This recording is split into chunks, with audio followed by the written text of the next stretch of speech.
At exactly 2:12 in the morning, the motion sensor on the front porch security camera triggered an alert in the dead of night. The digital lens detected the physical presence of an unknown intruder stepping directly into the frame, but the system recorded absolutely nothing. Not a single second of video footage was ever saved to the server simply because the homeowner had not renewed a basic monthly cloud storage subscription. That seemingly insignificant oversight created a permanent digital blind spot in what would very quickly become the most meticulously planned and highly sophisticated abduction case in the country for the year 2026.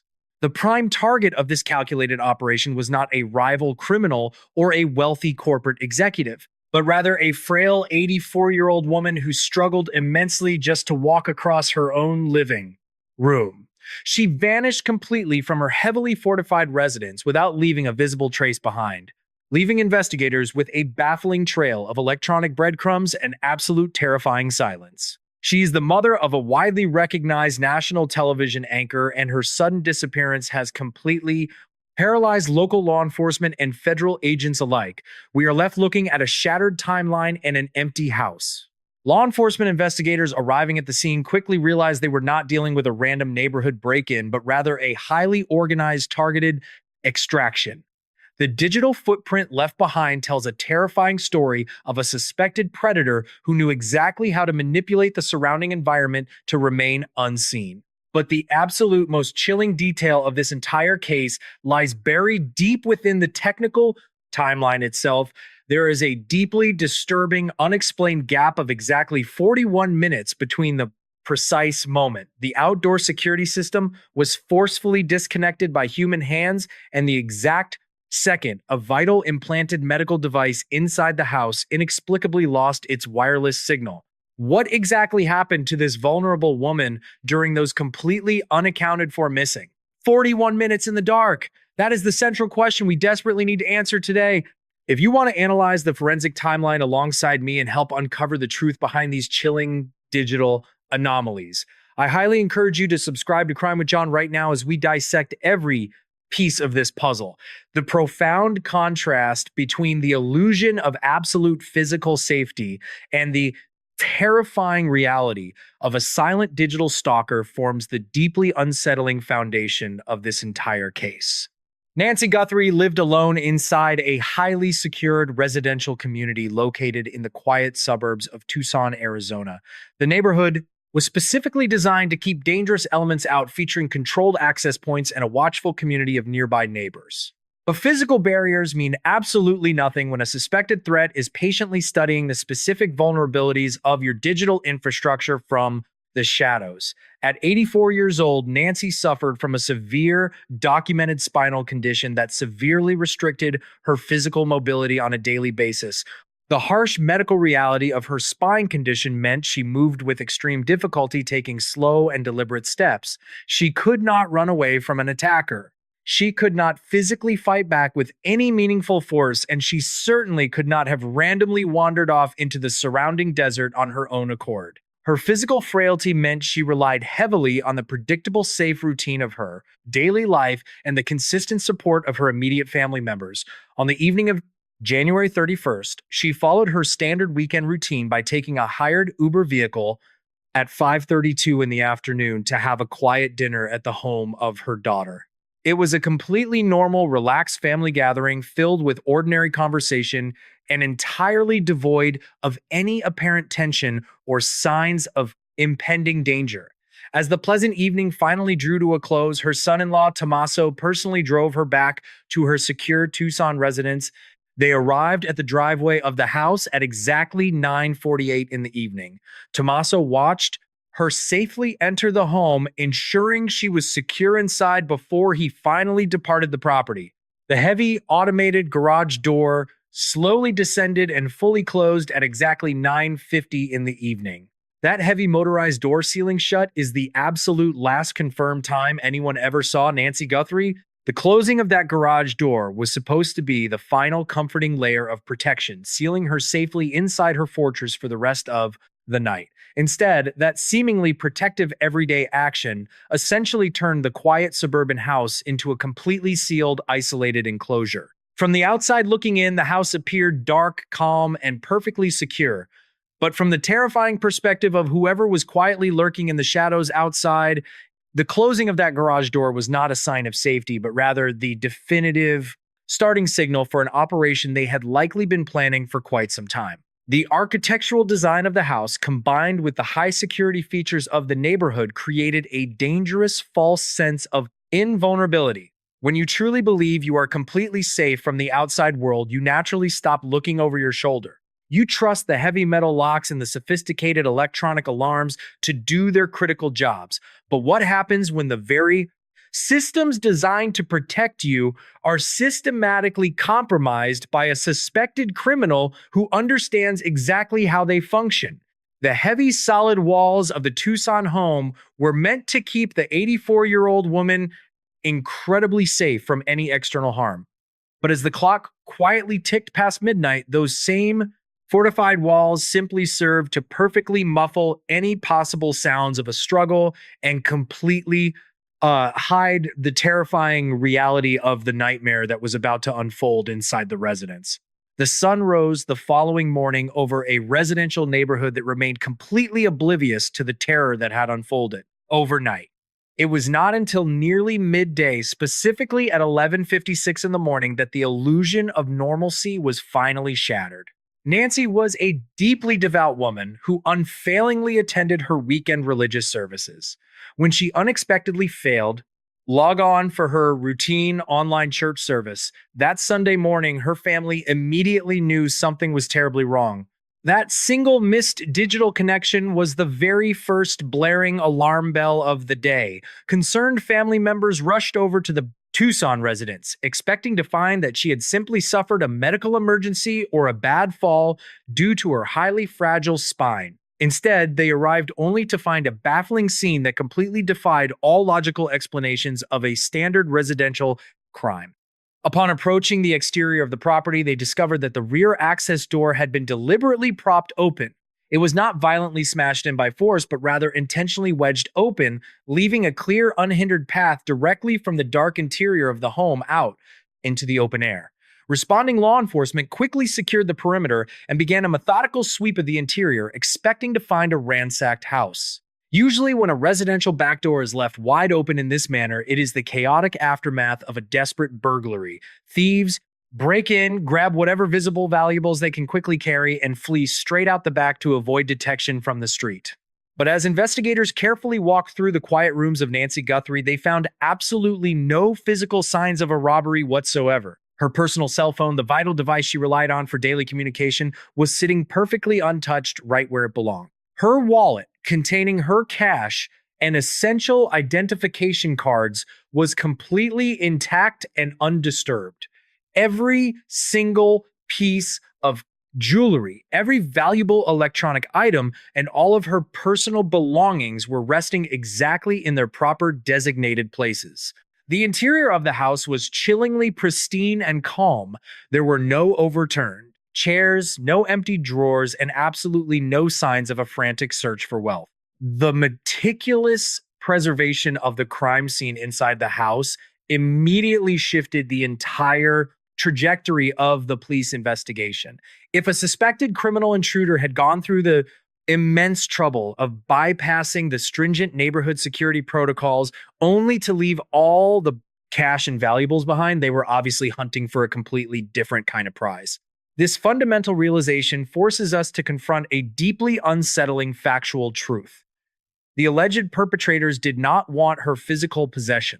The absolute only target inside that heavily fortified house was the frail 84-year-old woman herself.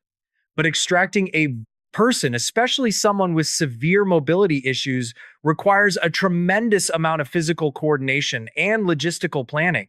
You cannot simply carry an adult woman out of a sleeping neighborhood without risking exposure unless you have prepared a flawless exit strategy. The untouched valuables definitively prove the motive was targeted for a very specific reason. Yet the physical layout of the crime scene presented a baffling geographical puzzle that investigators could not easily resolve. If the alleged abductors meticulously planned to enter silently and quietly extract the victim through the intentionally propped open back door, why were there clear signs of suspicious activity at other access points? The back door offered a highly discreet exit route, completely shielded from the direct view of passing cars. It made perfect tactical sense for a quiet extraction. But as forensic teams expanded their detailed search grid outward, they discovered that the back door was not the only glaring anomaly on the perimeter. The scene was vastly more complicated than a simple quiet entry and exit. We are left looking at a crime scene that essentially contradicts its own internal logic. If the suspects carefully orchestrated a silent, discreet exit through the rear of the property, why did they leave such a glaring piece of physical evidence at the complete opposite end of the house?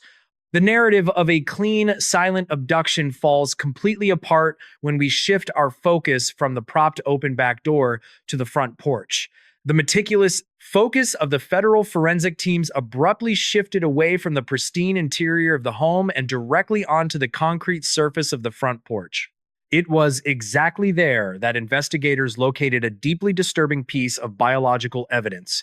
A visible smear of blood was found resting directly on the hard surface just outside the main entryway. This was no longer just a missing persons case involving a quiet disappearance into the night. The presence of blood indicated that a physical struggle had undeniably taken place on the property. Federal Bureau of Investigation crime lab technicians immediately collected the biological material and rushed it for advanced genetic analysis. The grim scientific results returned exactly what the family had feared the most. The official DNA profile extracted from the blood evidence on the front porch was scientifically confirmed by federal agents to be a direct match to Nancy. The frail 84-year-old woman had bled outside her own front door in the middle of the night. This grim physical confirmation immediately forced federal agents to aggressively scrutinize the digital metadata tied specifically to the front doorbell security camera system. When technical forensic experts finally cracked into the system data logs, they uncovered a highly precise and chilling timestamp that effectively anchored the entire timeline of the suspected crime. At exactly 1:47 in the morning, the front doorbell camera system was abruptly disconnected from its power source, but just before the lens went completely dark, it managed to capture a fleeting but incredibly detailed image of the suspected intruder. The recovered visual data revealed an unknown male suspect deliberately attempting to conceal his identity.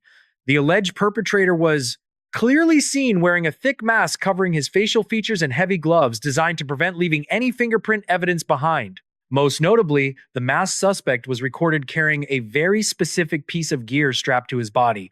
Federal investigators officially confirmed the suspect was wearing a black 25-liter Ozark Trail hiker pack. The meticulous preparation of the suspect was undeniably evident. He did not simply smash the camera in a blind panic. He systematically disabled the electronic device, knowing exactly how to blind the security system without triggering an immediate audible neighborhood alarm. We now have two entirely contradictory sets of evidence coexisting at the exact same crime scene. On the back side of the house, we have a deliberately propped open door suggesting a quiet, highly coordinated, stealthy exit strategy designed to avoid detection from the main road.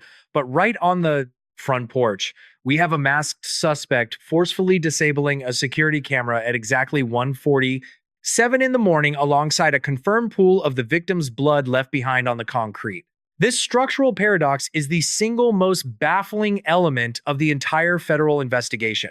Why would an organized team of suspected abductors go through the immense trouble of quietly wedging open the rear exit only to physically assault the victim and disable a camera at the highly visible front entrance?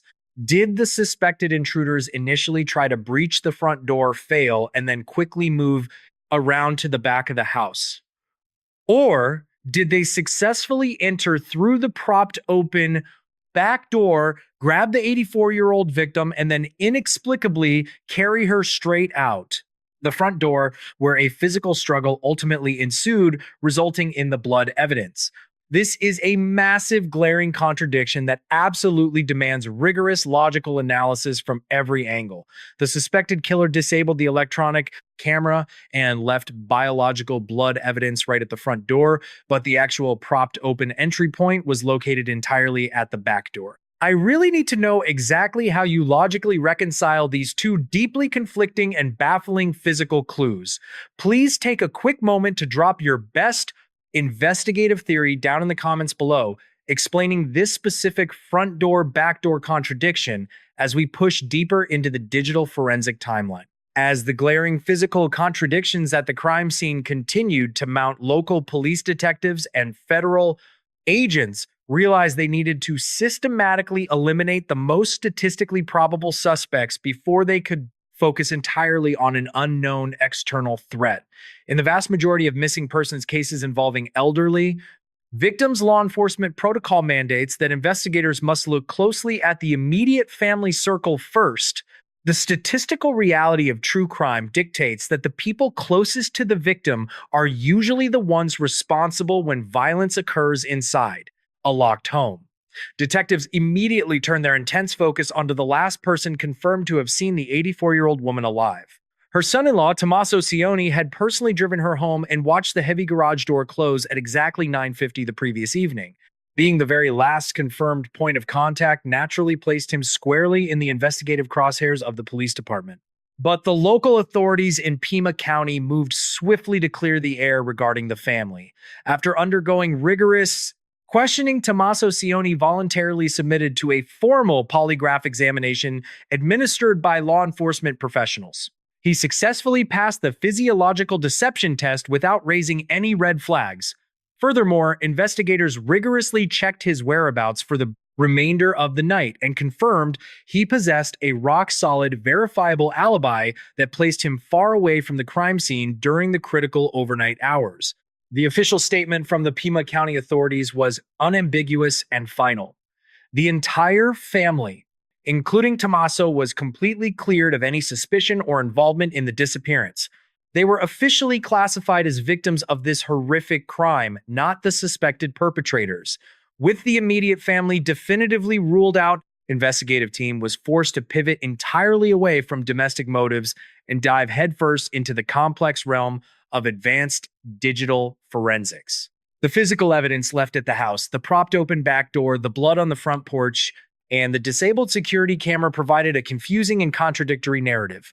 But the digital evidence, specifically the invisible electronic signals floating through the air inside the house, held a secret timeline that could not be easily manipulated by physical force.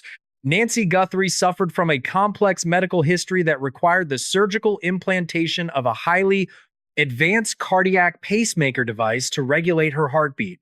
This was not a rudimentary analog medical device. It was a modern, sophisticated piece of medical technology that constantly communicated vital health metrics via a wireless Bluetooth signal directly to a specialized software application installed on her personal cell phone. As long as the 84-year-old woman was physically located within a few dozen feet of her cell phone, the pacemaker maintained a steady, invisible handshake with the mobile device recording her cardiac data in real time. Remember that investigators found her cell phone sitting completely untouched inside the pristine house, exactly where she had left it. This specific detail is what cracked the timeline wide open. When federal digital forensic technicians meticulously analyzed the raw application data stored on her abandoned cell phone, they discovered a deeply chilling piece of electronic evidence. The specialized medical application logged the exact precise second that the wireless Bluetooth connection with the implanted pacemaker was permanently severed. The digital signal dropped to 0 at exactly 2:28 in the morning. This was not a battery failure or a software glitch. The connection was lost because the physical pacemaker inside the chest of the victim was forcibly moved outside the maximum wireless range of the stationary cell phone left inside the house. This invisible electronic timestamp is the most critical and horrifying piece of evidence in the entire federal investigation. It establishes a rigid, irrefutable digital parameter for the crime. We know as an absolute verified fact that the Masked suspect forcefully disconnected the front doorbell security camera at exactly 1:47 in the morning, and we now know as an absolute verified medical fact that the victim was physically removed from the immediate proximity of her cell phone at exactly 2:28 in the morning. The terrifying math is inescapable. From the exact moment the alleged perpetrator plunged the front porch into digital darkness to the exact second the medical device lost its vital electronic connection, there is a hyper-specific gap of exactly 41 minutes. The official death window is no longer a vague overnight estimate. It is an exact 41-minute block of unaccounted time. The suspects did not just grab her and run. The digital timeline proves they lingered at the scene. What horrifying acts did they commit against an 84-year-old woman for exactly 41 uninterrupted minutes inside her own home before finally dragging her out of the Bluetooth range? As the realization of a highly sophisticated plot settled over the local authorities, the physical search parameters drastically expanded far beyond the immediate suburban neighborhood. Search and rescue teams fanned out across the arid, unforgiving landscape surrounding the city, desperately looking for any discarded items that might point toward an escape route. The harsh desert terrain provides countless hiding spots, but it is also an environment that can preserve evidence if you know exactly where to look.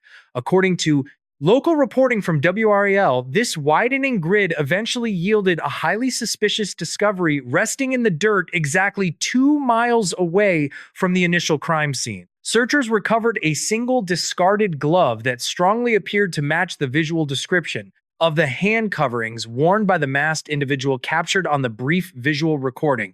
This isolated piece of fabric became an immediate focal point for forensic technicians who carefully swabbed the interior lining, hoping to extract biological material left behind by sweat or skin cells.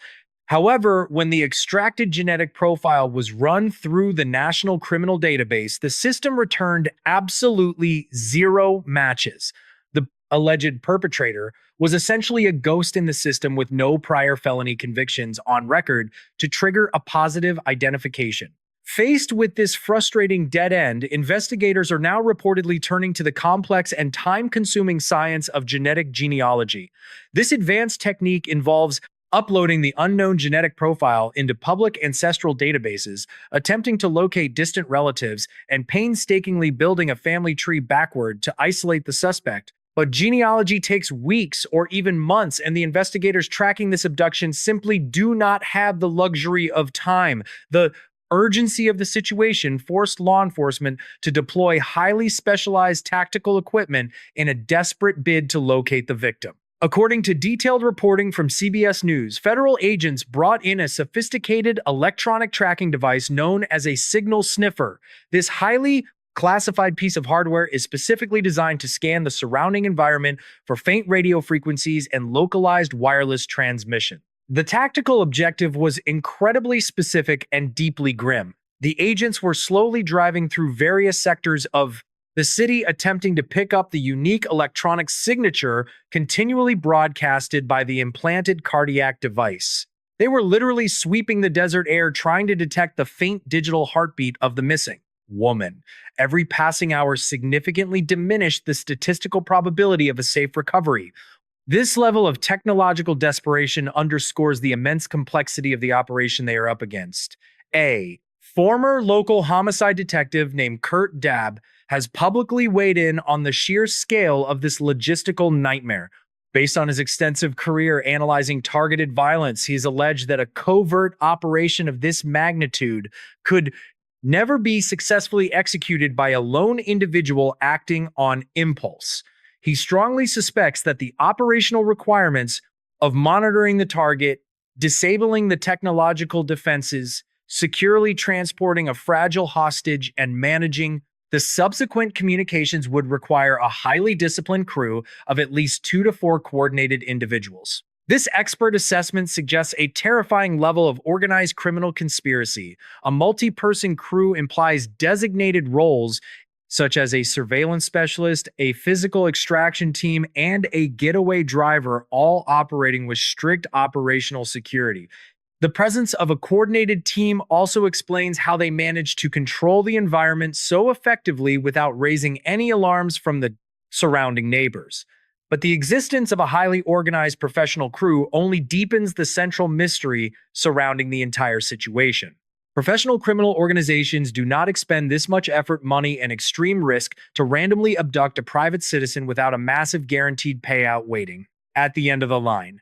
They were hunting for something incredibly valuable, but they completely ignored the material possessions available to them at the location. If you are closely following the deployment of these advanced forensic techniques and want to receive immediate updates, moment the genetic genealogy results finally break this case wide open, please make sure to hit the notification bell so you never miss a critical development in this ongoing manhunt. We are currently looking at a phantom crew moving silently through the desert, leaving nothing but a single glove and a fading radio frequency in their wake as the authorities race against a ticking clock. The profound mystery of why a highly organized crew would target an unassuming elderly woman living a quiet suburban life finally shattered into pieces when the national media broke their silence. The terrifying clarity emerged not from a piece of physical evidence found in the dirt, but from a deeply emotional television broadcast viewed by millions across the country. The victim was not randomly selected from a phone book or targeted because of her own personal wealth. She was deliberately hunted because of the immense public profile of her daughter. Savannah Guthrie, a prominent and universally recognized co-anchor for NBC News, stepped in front of the cameras to address the nation regarding the horrifying crisis engulfing her family. In a moment of sheer devastation, she publicly confirmed the darkest fears of the investigative team. She firmly stated her belief that her own widespread fame and immense public visibility were the direct catalyst that placed a target on the back of her mother. The suspects did not want the items inside the house because they were playing a much larger and vastly more lucrative game. They were leveraging the intense emotional vulnerability of a high-profile media figure against the blinding spotlight of the national press. This chilling revelation completely reframes the entire narrative of the operation from a localized disappearance into a highly calculated corporate-level extortion plot. The full scope of their financial demands materialized shortly after the initial discovery of the empty house. Both local law enforcement agencies and regional media outlets suddenly began receiving encrypted communications from the alleged abductors. According to verified reports from AP News and NBC News, multiple digital ransom notes were electronically delivered outlining specific conditions for a safe return. Savannah Guthrie herself publicly acknowledged that, while some of the communications might be opportunistic frauds, she firmly believes at least two of these specific digital letters are entirely authentic and directly from the individuals holding her mother captive. The contents of these verified demands highlight the modern evolution of criminal enterprise. The alleged kidnappers are not demanding duffel bags filled with unmarked, non-sequential bills to be dropped at a remote physical location. Instead, they are demanding a massive financial payout to be processed entirely through the decentralized cryptocurrency network known as Bitcoin. This specific financial demand perfectly explains the high level of technical sophistication observed at the physical crime scene. The same masked individuals who knew exactly how to blind a cloud-based security system are now utilizing anonymous blockchain ledgers to extort a wealthy family without ever having to step foot inside a traditional bank or risk a highly dangerous physical money handoff. Bitcoin transactions, while theoretically traceable on a public digital ledger, can be rapidly tumbled and mixed through international digital exchanges, making the final destination of the illicit funds nearly impossible for federal authorities to instantly freeze or recover in real time. The brilliant cruelty of this strategy is that it completely insulates the suspects from the absolute most dangerous phase of any traditional kidnapping, which is the actual collection of the ransom money. They have constructed an impenetrable digital fortress around their identities, perfectly mirroring the physical fortress they breached to acquire their vulnerable hostage. This realization forces us to look back at the extreme precision of the extraction with entirely new eyes. The perpetrators are operating with a chilling level of emotional detachment, treating a human life as a simple, leveraged asset in a complex digital transaction. They clearly understand the mechanics of media pressure, knowing that the immense public platform of the daughter will force the authorities to dedicate unprecedented resources to the case while simultaneously increasing the psychological pressure on the family to simply pay the digital ransom to end the agonizing nightmare. We are no longer just looking at a standard missing persons file, but rather a terrifying blueprint for the future of high stakes extortion in the completely connected digital age.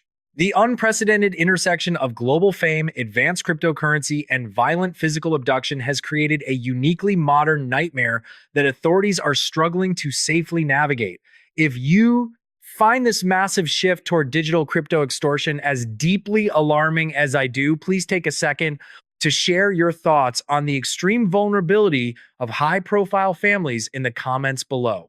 The sheer audacity to target a powerful network television anchor through her absolute most vulnerable relative signifies a massive and dangerous escalation in the tactics of organized criminal syndicates operating today.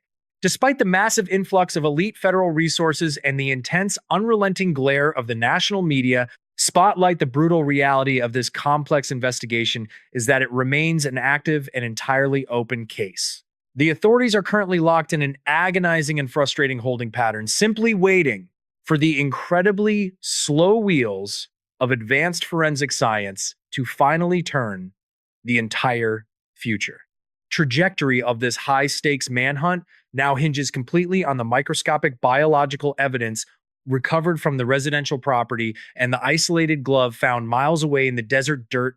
Federal agents are betting heavily that the highly complex genetic testing will eventually illuminate a hidden branch of a distant family tree, slowly leading them directly to the front door of the alleged perpetrators.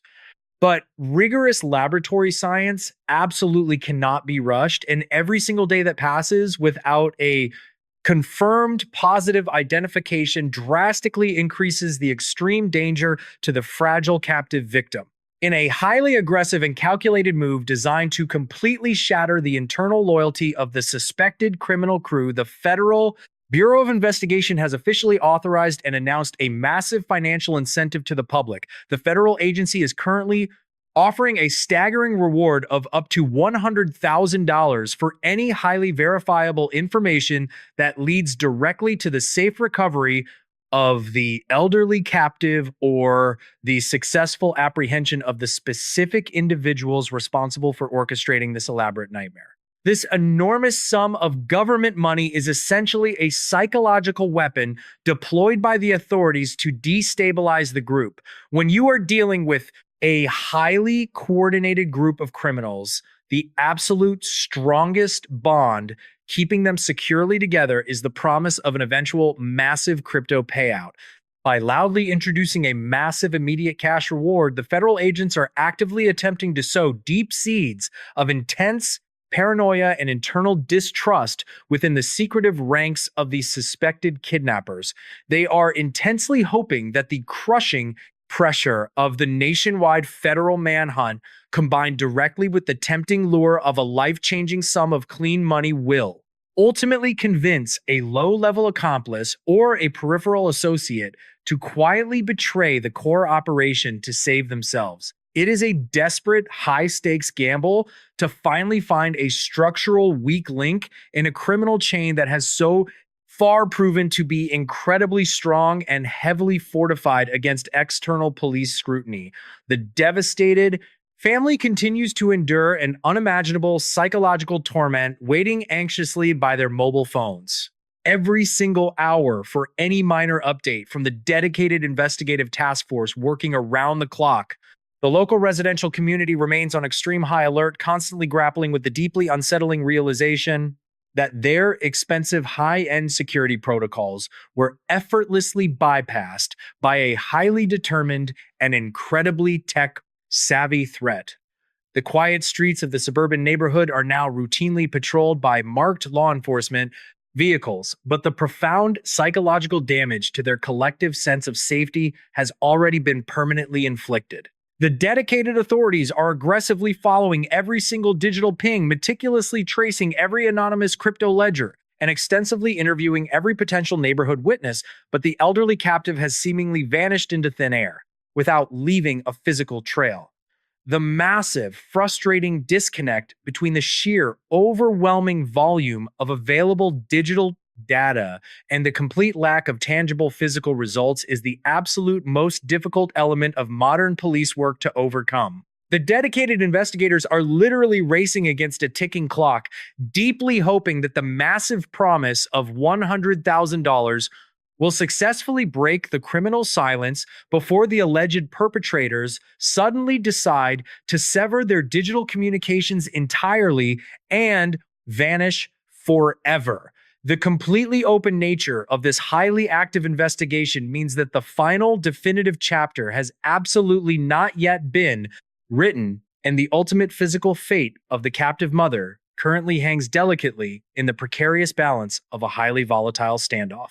The ultimate resolution we all desperately seek is currently trapped tightly behind encrypted computer firewalls and anonymous digital cryptocurrency wallets, leaving a grieving prominent family to face the horrifying, crippling uncertainty of yet another dark, quiet night without any definitive answers.